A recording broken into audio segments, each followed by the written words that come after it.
ఇంకో మాట ఈ ప్రభుత్వాన్ని ఈ నల్లగొండ సభ నుంచి నేను హెచ్చరిస్తా ఉన్నా.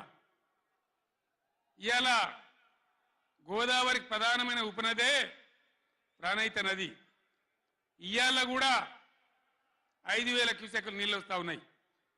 అవి ఎత్తిపోయాలి, ఎల్ఎండి ఎంఎండి నింపాలి, రైతులకు నీళ్ళు ఇవ్వాలి. కానీ ఏం చేస్తారు? మేడిగడ్డ పోతాము, బూరుగడ్డకు పోతాం, బొందలగడ్డకు పోతాము. ఏ తోకమట్టున్నది మేడిగడ్డ అక్కడ. మీ బండారం బిడ్డ ఈ స్టేజ్ మీద కూర్చున్న నాయకులు ఏమవుతున్నామో ఈ అసెంబ్లీ అయిపోయిన తర్వాత మేము కూడా అడిగి పోతాం, మీ చరిత్ర మొత్తం ఎండగడతాం. ఓ లంగచాత పెట్టి పోయిన ప్రభుత్వాన్ని బదనాం చేయాలి, బట్టగాల్చి మీదేయాలని మేము మేడిగడ్డ పోతాం. ఏం బిక్తాం మేడిగడ్డ అక్కడ పోయి?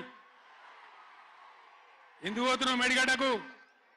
దమ్ముంటే నీళ్ళు ఎత్తిపోయి, నీళ్ళు ఉన్నాయి కాబట్టి డ్యామ్ పెట్టి కూడా నీళ్ళు ఎత్తిపోయచ్చు. రైతుల ఈ కేసీఆర్ని బదనాం చేయాలని ఒక దుష్టబుద్ధి పెట్టుకొని రైతుల పొలాలను కొడతారా? ఇలా బంధు పెట్టిన మైబాద్కు నీళ్ళు వస్తలేవు, డోర్నగర్కు నీళ్ళు వస్తలేవు, సూర్యాపేటకు తుంగతుర్తికి మునిపొచ్చిన నీళ్ళు వస్తలేవు, తగ్గిపోతున్నాయి. ఇదా మీ రాజకీయం? మీ చిల్లర రాజకీయం. మేడిగడ్డ కాడైనా ఉంటే అందులో 250 పిల్లర్లు ఉంటాయి, 250 300 ఉంటాయి. కాళేశ్వరం ప్రాజెక్ట్ అంటే ఒక ఆటబొమ్మ కాదు. 3 బ్యారేజీలు ఉంటాయి గోదావరి మీద, 200 కిలోమీటర్ల టన్నెల్స్ ఉంటాయి, 1500 కిలోమీటర్ల కాలువ ఉంటుంది, ఒక 19 సబ్స్టేషన్లు ఉంటాయి, ఒక 20 రిజర్వాయర్లు ఉంటాయి. ఇదంతా కాళేశ్వరం ప్రాజెక్ట్ కాదట. ఒక 2-3 పిల్లర్లు కుంగిపోయినాయి. ఎన్నిసార్లు కుంగిపోలే? నాగార్జున సార్లు కుంగిపోలేదా? కడెం ప్రాజెక్టు గేట్లు కొట్టుకపోలేదా? మొన్నటిదాకా మూసీ ప్రాజెక్టు గేట్లు చక్కగా ఉండేదా? కొట్టుకపోలేదా? ఏదైనా పోతే సదరాలు దాన్ని మంచిగా చేయాలి, తొందరగా మంచిగా చేసి రైతులకు నీళ్ళు ఇవ్వాలి. కానీ మేము మేడిగడ్డకు పోతాం, బొందలగడ్డకు పోతాం. ఇదా రాజకీయమా? ఇది తెలివా?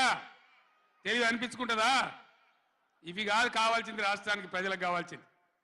ఓ లోడొచ్చు, వాళ్ళు గెలవచ్చు, ఎవరికి శాశ్వతం కాదు. మళ్ళా డబల్ స్పీడ్తో మేము అధికారంలోకి వస్తాం.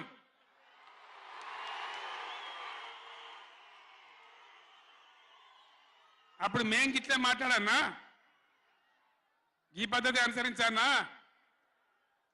మిగిలితారా మీరు నశంలకు కూడా?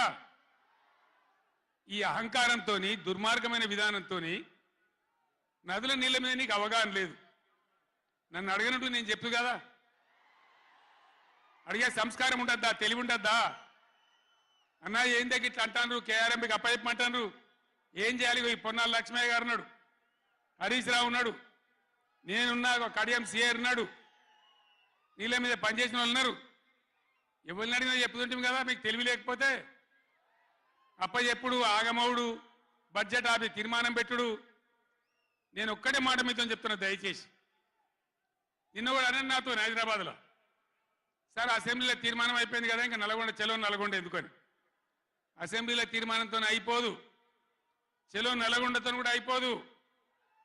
దయచేసి ఎప్పటికప్పుడు కృష్ణా నదిలో బ్రిజేష్ ట్రిబ్యునల్లో మన వాటా తేలే వరకు, న్యాయమైన వాటా తేలే వరకు, మన నీళ్ళ హక్కులు మనకు దక్కే వరకు ప్రతి సందర్భంలో ఈ 5 జిల్లాల ప్రజలు, కృష్ణా పరివాహక ప్రాంతంలో ఉన్న 5 జిల్లాల ప్రజలు ఎప్పటికప్పుడు మనం పోరాడడానికి సిద్ధంగా ఉండాలి.